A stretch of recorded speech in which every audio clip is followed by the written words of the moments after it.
The east perimeter corridor was colder than the rest of the palace, its stone walls holding the night in a way newer wings did not.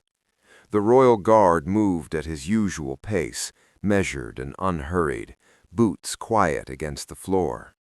This section of the route rarely demanded attention. Private gates were designed to discourage it. They stayed closed, sealed, unremarkable. That was why the indicator light caught his eye. It glowed faintly above the access panel, a steady amber that suggested recent activity. Not an alarm, not a fault, simply awake. The guard stopped several steps short of the gate and looked down at his watch. The time matched his internal count. No scheduled movements, no authorized escorts. The last logged use of the gate had been just after dusk, properly recorded, properly closed. He did not touch the panel. Distance came first, observation before action. The gate itself appeared intact, no visible damage, no forced mechanisms. The locking bolts were seated, the surface clean, the narrow seam along the edge unbroken. Only the light suggested that something had changed. He shifted his stance slightly, angling his body so the overhead camera would read him as stationary, routine. He accessed the log through his wrist terminal. The screen responded instantly.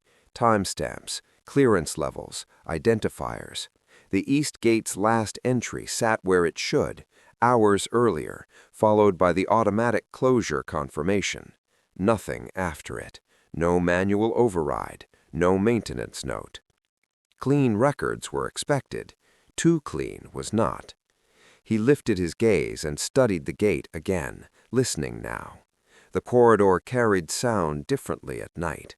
Ventilation hummed somewhere behind the walls, steady and impersonal. Far above, a door closed, the noise softened by distance. Nothing else moved. Then he heard it. At first it was indistinct, almost easy to dismiss. A sharp intake of breath, perhaps, or a sound carried from another wing. He did not react. Palace acoustics were deceptive. The guard pressed confirm. The access panel accepted the command without protest. Internal mechanisms engaged with a muted mechanical sound, deliberate and restrained. The gate began to disengage, its locking bolts retracting in sequence. The movement was slow by design, meant to discourage urgency. The guard kept his stance neutral, shoulders squared, hands visible. If the system was watching, and it always was, there would be nothing to interpret as panic. As the gate opened just enough to allow passage, colder air slipped through the widening gap. It carried with it a faint scent that did not belong in a secured corridor. Cleaning solution, sharp and recent, layered over something warmer. Human presence. He stepped through. The space beyond was a service passage seldom used at night, lit by low ceiling fixtures that cast uneven pools of light. The guard paused immediately, scanning left, then right. No one stood in the open, no obvious movement. The corridor extended only a short distance before turning inward toward auxiliary rooms connected to the east wing. He listened.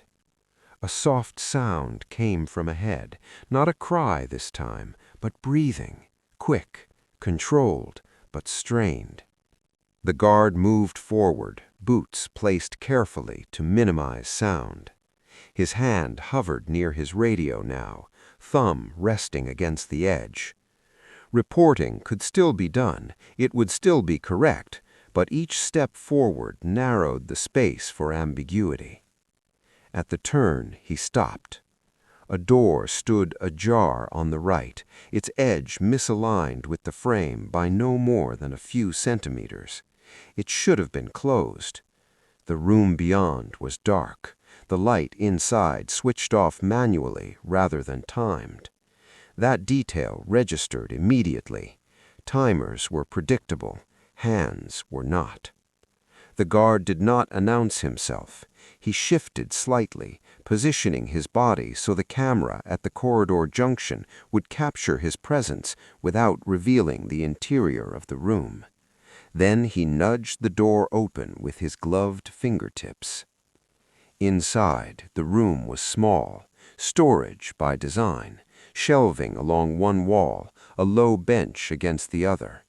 A child sat on the bench, knees drawn in, one hand pressed against their mouth to keep. The sound lasted less than a second. It did not echo. It did not repeat. It slipped through the perimeter corridor like a fault in the air, too sharp to be mechanical, too controlled to be random. The guard slowed his step without stopping, allowing the moment to settle rather than react to it. Silence returned immediately, thick and complete, as if nothing had disturbed it at all. The corridor ran parallel to the private service boundary, separated from it by reinforced stone and a steel access gate set into the wall. The gate was rarely used. When it was, it followed a predictable sequence: logged authorization, indicator change, brief mechanical engagement. None of that had occurred. The guard halted at the edge of the light pool beneath the nearest fixture. The temperature here was lower than the rest of the wing, the stone retaining cold from the night outside. He stood still, letting the quiet recalibrate his hearing. Nothing. He glanced at the gate. The indicator panel was dark.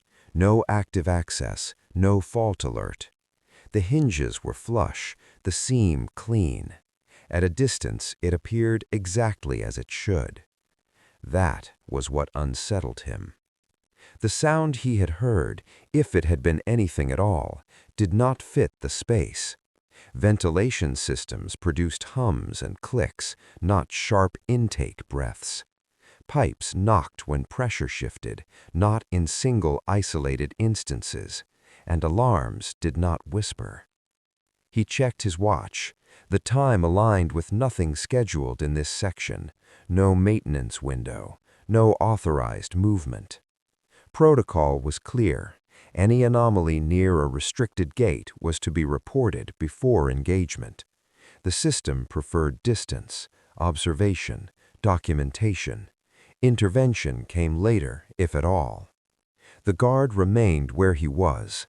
He moved one step closer, just enough to bring the gate into clearer view. The metal surface was cool, matte, unmarked, but the lower edge showed faint scuffing near the seal. Recent, shallow, easily missed. Not damage, contact. He lowered his gaze to the access panel. The guard disengaged the radio without transmitting. The decision registered not as defiance, but as sequence. He placed his palm flat against the metal of the gate, not on the panel, not on the latch, just enough to feel the temperature. Cold, uniform, no vibration from machinery beyond. Whatever had moved was no longer moving. He shifted his stance, angling his body to shield the access panel from the corridor camera without blocking it entirely. A practiced adjustment. He entered his override code manually, slow enough that each input felt deliberate. The panel blinked once, then went dark again. No response. He frowned, barely perceptible. The override should have triggered a status prompt at minimum. The system's silence was no longer neutral. It was active. He stepped back half a pace and tried the mechanical release, an option reserved for power failures and emergency egress. It required force and time.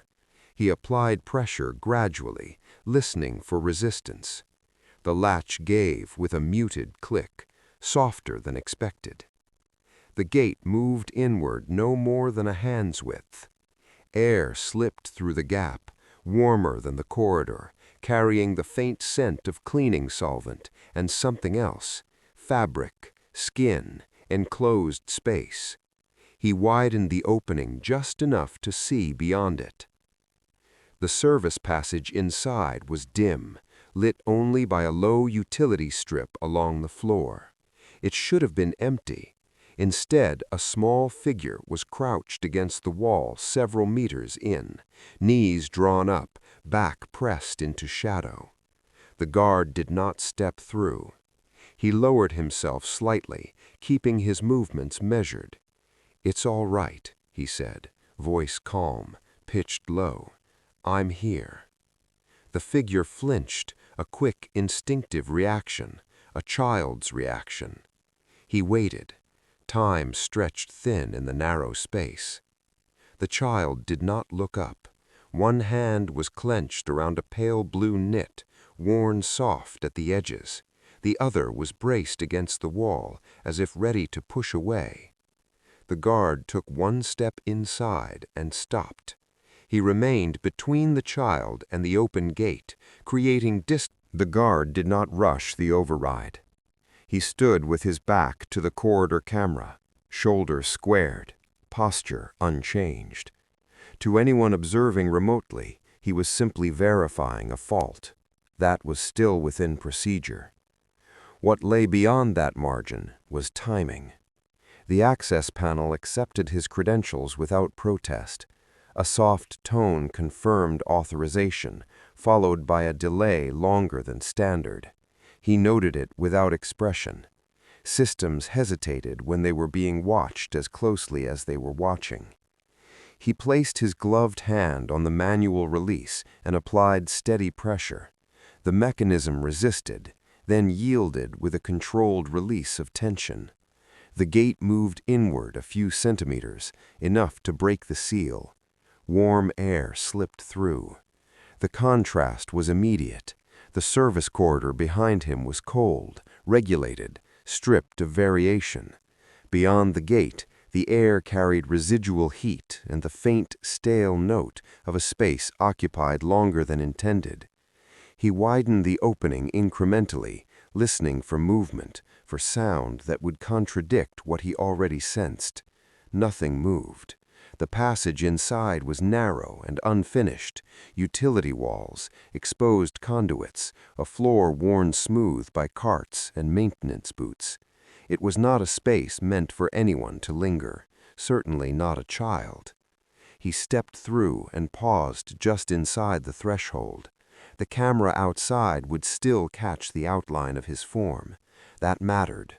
Visibility was leverage. Several meters in, something caught the light differently. He adjusted his angle slightly and saw it. A small shoe, placed neatly against the wall, as if set aside rather than dropped. Polished, clean, out of place.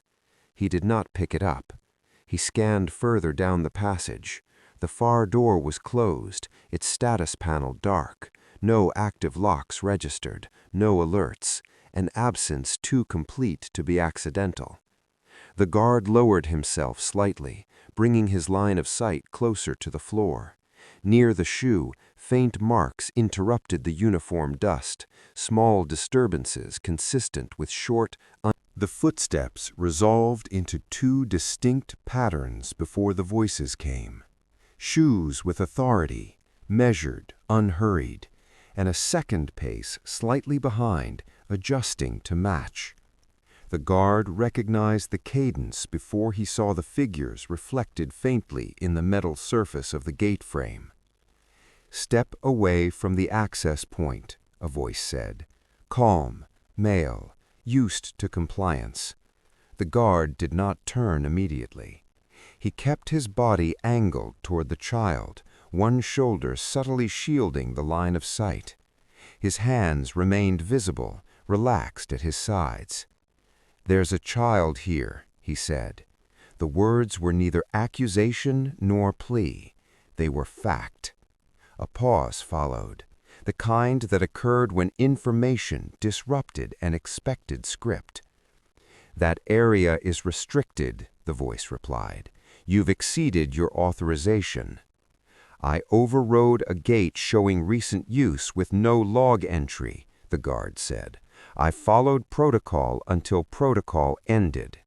He turned then. 2 senior officers stood just outside the threshold. Both wore administrative security insignia. Not patrol, not escort, oversight. Their expressions were neutral, but their attention had already moved past him, toward the space beyond. The guard adjusted his position half a step, blocking their view fully now. "One moment," he said quietly. The officer nearest him narrowed his eyes slightly. "That's not how this works." "It is when a minor is involved," the guard replied. Behind him, the child shifted. The sound was small, involuntary. It carried anyway. The second officer exhaled slowly. "This isn't necessary," he said. "There's been a misunderstanding." "There's been concealment," the guard answered. "Deliberate or not, it ends now." Silence stretched again. Somewhere above them, a system hummed, indifferent. "Move aside," the first officer said. His tone hardened just enough to register intent. The guard did not move. Instead, he reached back without looking, extending one hand, palm open but low. Not a grab, an offer. The child hesitated, then placed the knit fabric into his hand, fingers brushing his glove briefly before withdrawing. The guard closed his fingers. The intervention did not arrive with urgency. That was the first detail the guard noticed. He had been escorted to a side chamber adjacent to the security wing, a room designed for briefings that were meant to end without consequence. The temperature was slightly warmer than the corridors outside, the lighting even and deliberately unthreatening, a place where tension was meant to dissolve, not escalate. 3 officials entered within minutes of one another, not together, but close enough to suggest coordination. Senior palace security, household administration, and oversight. No uniforms, no visible rank. Authority presented without insignia. The guard remained standing until invited to sit. "We appreciate your vigilance," the first official said, folding his hands on the table. His voice was smooth, practiced. "Situations like this can appear more concerning than they are." The guard did not respond. The second official leaned forward slightly. "The area you accessed has been undergoing quiet reassessment, maintenance, scheduling, procedural refinement, nothing involving risk." "There was a child," the guard said. A brief pause followed, not surprise, adjustment. "Yes," the first official replied, "a minor deviation from routine, handled internally." "Without logs," the guard added. The third official smiled faintly, the expression never reaching his eyes.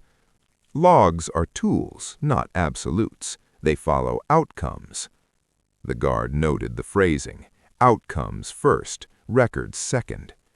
He shifted his weight subtly, remaining composed. "Protocol exists to prevent discretion from replacing protection." "That's an ideal," the second official said, gently. "In practice, discretion is sometimes necessary to avoid disruption." "Disruption to what?" the guard asked. The room quieted again. Outside, a door closed softly. Somewhere, a radio chirped and went unanswered. "To continuity," the first official said. "To stability." The guard looked at each of them in turn. None met his gaze for long. "You've acted," the third official said, "decisively.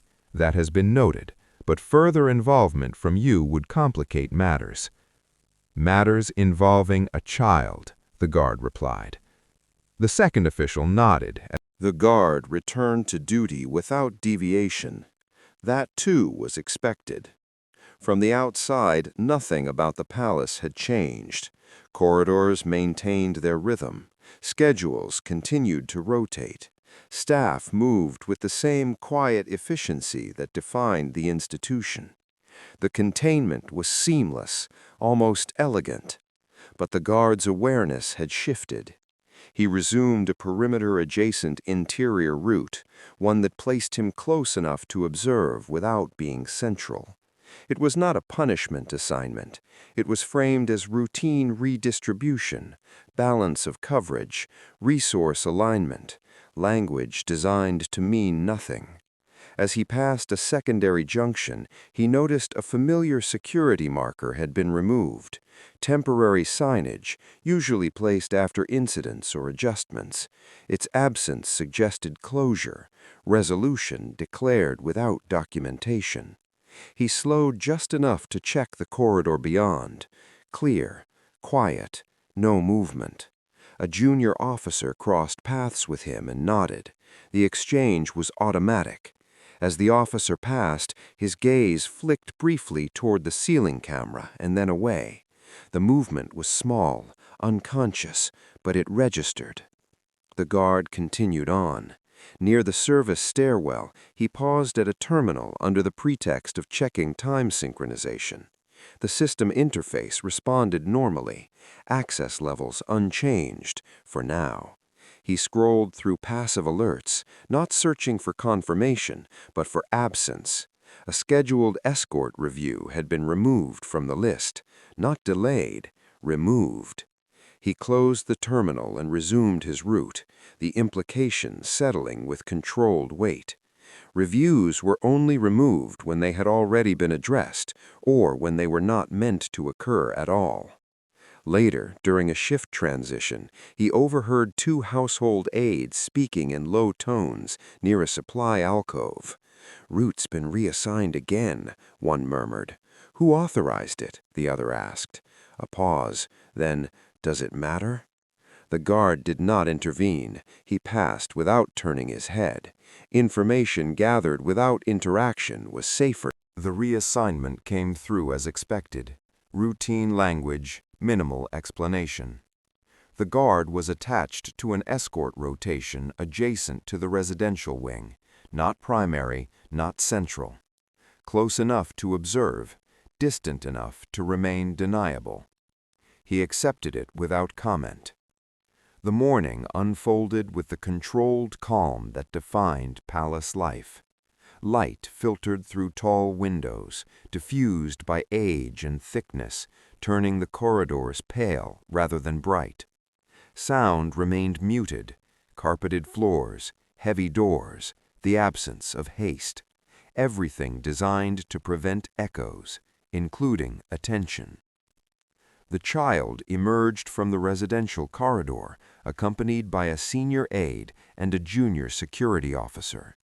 The formation was correct, distance measured, hands visible, nothing outwardly irregular. The guard took his position 2 steps back and to the side, posture neutral, gaze forward. He did not look directly at the child at first. Observation required patience. They moved at a steady pace. Then, gradually, the child slowed. It was subtle. Not hesitation, fatigue perhaps, or something else. The aide adjusted almost immediately, shortening stride, placing a guiding hand just short of contact. The movement was practiced, familiar. The child did not look up. As they approached the first junction, the child's attention shifted, not to the guards, not to the aide, to the corridor ahead, specifically a service door set flush into the stone. The door was closed, unmarked, unremarkable. The child's gaze lingered there longer than necessary. The guard noticed the moment because it disrupted rhythm. Children, when escorted, usually focused inward, on their own thoughts, on routine, on the familiar. This was different. This was awareness directed outward. They passed the door. The child resumed walking. The guard logged nothing. He did not react, but his awareness tightened. Further along, the child reached into a pocket and withdrew a small object, pale blue, knitted, softened. The guard resumed his reassigned route with the same measured discipline he had carried all morning. To anyone observing, Nothing about his posture or pace suggested deviation. Internally, however, the escort detail had altered his understanding of the situation in ways that could not be undone. The palace no longer felt divided into separate domains: residential, administrative, service. Each now existed as part of a single, continuous system in his awareness. Movement in one space echoed into another. Adjustments that once seemed isolated now aligned too cleanly. Near the perimeter-adjacent corridor, he noted a subtle change in rotations. 2 guard positions near the residential wing had shifted by 15 minutes. Minor on paper, significant in practice. The overlap that normally ensured uninterrupted presence was gone. He checked the roster at the nearest terminal. The update carried Captain Moreland's authorization code. The guard absorbed this without visible reaction. Later that morning, during a routine pass through a service corridor, he encountered the junior security officer from the escort. The officer nodded, then hesitated, an almost imperceptible pause that carried more weight than speech. "Everything all right?" the guard asked, tone neutral. "Standard," the officer replied. Then, after a moment, quieter. "The child doesn't like the East Passage." The guard did not prompt. "Says it feels crowded, even when it isn't." "Has that been logged?" the guard asked. The officer shook his head. "Didn't seem necessary." The guard nodded once. "Thank you." He continued on, the information settling into place alongside everything else. The service door, the adjusted rotations, the returned object. None of it dramatic, all of it aligned. As the day progressed, he observed without engaging. Aides who redirected the child subtly. The pressure did not arrive as confrontation. It arrived as absence. The guard noticed it first in the morning briefing roster. His name was missing, not crossed out, not reassigned, simply not there. He stood at the edge of the room as updates were delivered, the cadence familiar, the content routine. No one acknowledged the omission. No one looked at him. When the briefing ended, assignments were distributed verbally. His call sign was read last, almost as an afterthought. A perimeter-adjacent route, static, low interaction. He accepted it without comment. Throughout the morning, the pattern repeated. Requests for clarification went unanswered longer than usual. Radio acknowledgments came a fraction late, just enough to register. Information reached him only after it had lost relevance. Isolation, he understood, was a method. It reduced friction, reduced witnesses. By midday, the formal notice appeared in his queue.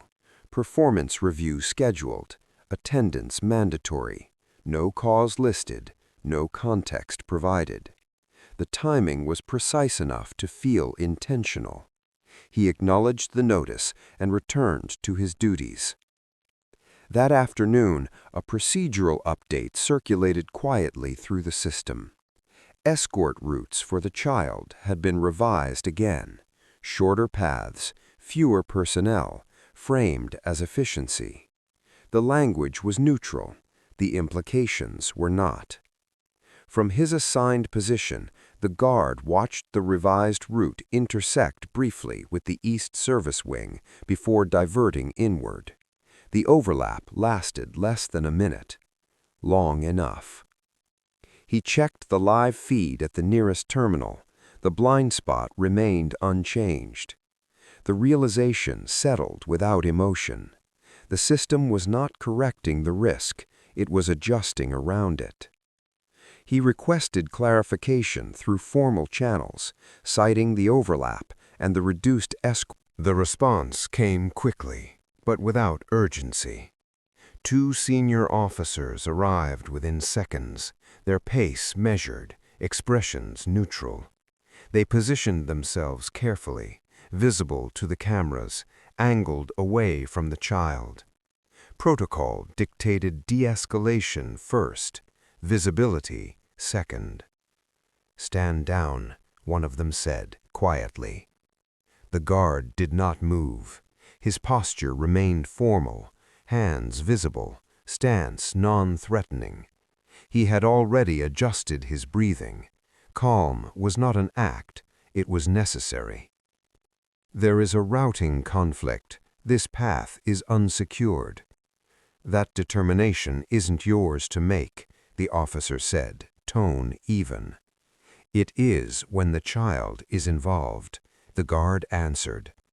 Behind him, the aide shifted. The child remained still, close enough that the guard could sense the rhythm of breathing. He did not turn around. Protection did not require reassurance, it required position. Captain Moreland arrived last. He assessed the scene in seconds, the guard's stance, the halted escort, the watching cameras, the absence of raised voices. The lack of chaos was what made it serious. "Clear the corridor," Moreland said to the others. They complied immediately. Moreland stepped closer, lowering his voice. "You've forced an intervention." "Yes, sir." "You understand what follows." "I do." Moreland's gaze flicked briefly toward the child, then back. "This will not end quietly for you." "I know." A pause, not resistance, calculation.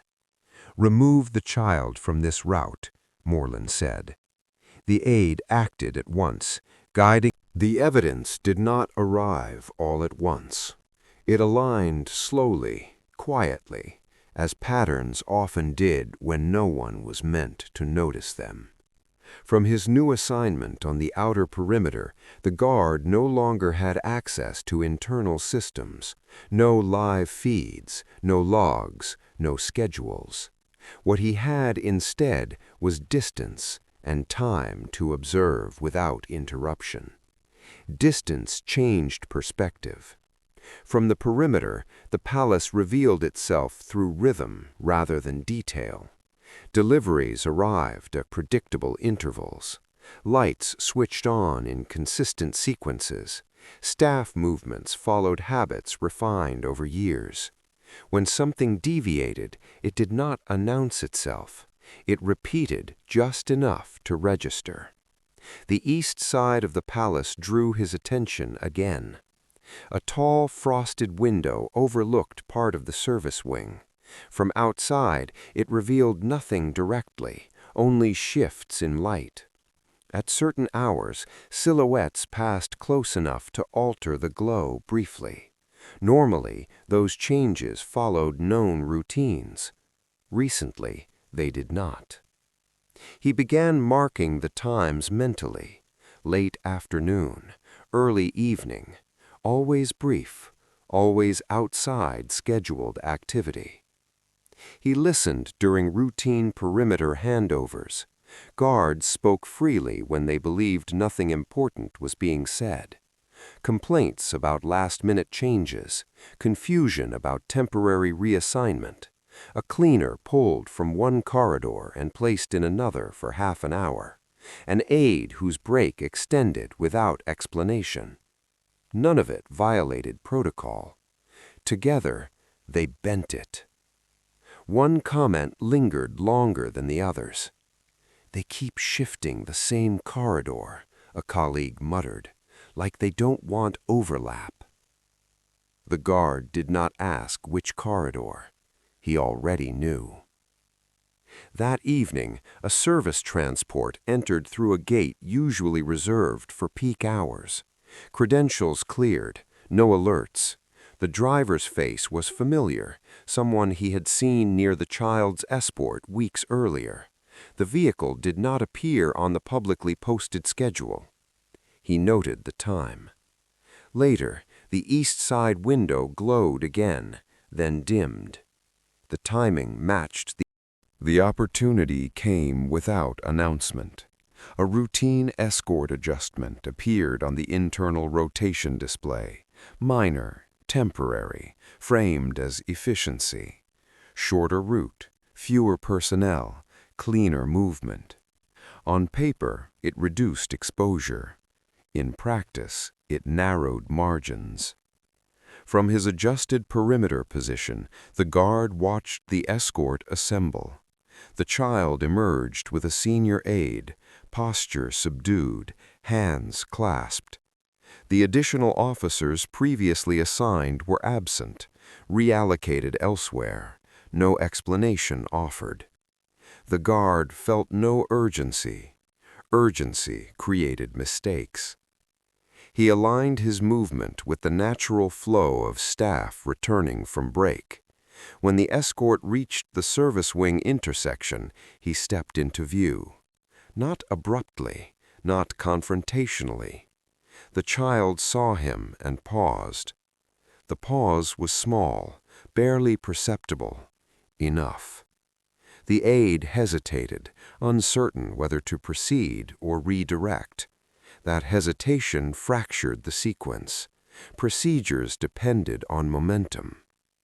Escort adjustment required, the guard said quietly. The aide frowned. That's not. I'll take responsibility, the guard replied. It was not defiance, it was acknowledgement. He repositioned himself between the child and the corridor without touching either. His stance remained formal, his hands stayed visible. The cameras captured everything. The system registered deviation. Behind him, footsteps approached, authority responding to friction. Two senior officers arrived within seconds, their pace measured, expressions neutral. They positioned themselves carefully, visible, controlled. "Stand down," one of them said. The guard did not move. "There is a routing conflict. This path is unsecured. That determination isn't yours to make. It is when the child is involved." The aide shifted again. The child remained silent, close enough that the guard could sense movement without looking back. Captain Moreland arrived last.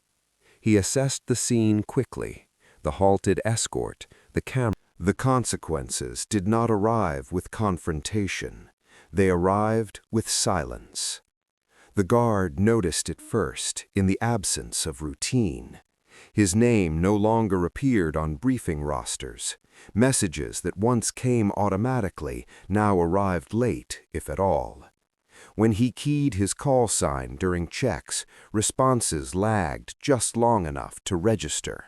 Nothing overt, nothing that could be challenged. Isolation was quieter than discipline, more effective. He remained on duty, reassigned to exterior rotation pending review. The wording was neutral, almost generous. Operational flexibility, temporary redistribution of resources. No mention of the corridor, no mention of the child. From the perimeter, the palace looked unchanged. Pale stone, orderly windows, flags moving gently in the morning air. Systems were designed to absorb disruption without showing it. What had shifted lay beneath the surface. He began to notice small adjustments. Escort routes changed again, this time permanently. The service wing intersection was removed entirely from child movements. 2 corridors were sealed for maintenance, though no crews appeared. Staffing near the residential wing increased by 1 position per shift. Quiet additions, no announcements. The guard logged none of it. Observation did not require record. During a handover, he overheard a senior officer remark that procedures were being simplified. The word lingered. Simplification was often what followed exposure. Later that afternoon, a courier vehicle arrived at the outer gate. Credentials verified, clearance granted. As it passed, the guard caught sight of a departmental seal on one of the cases. External oversight, though the label was not explicit. Review teams rarely announce themselves. That evening, Captain Moreland approached him near the perimeter post, alone, no witnesses. "You understand where this leaves you," Moreland said. "Yes, sir."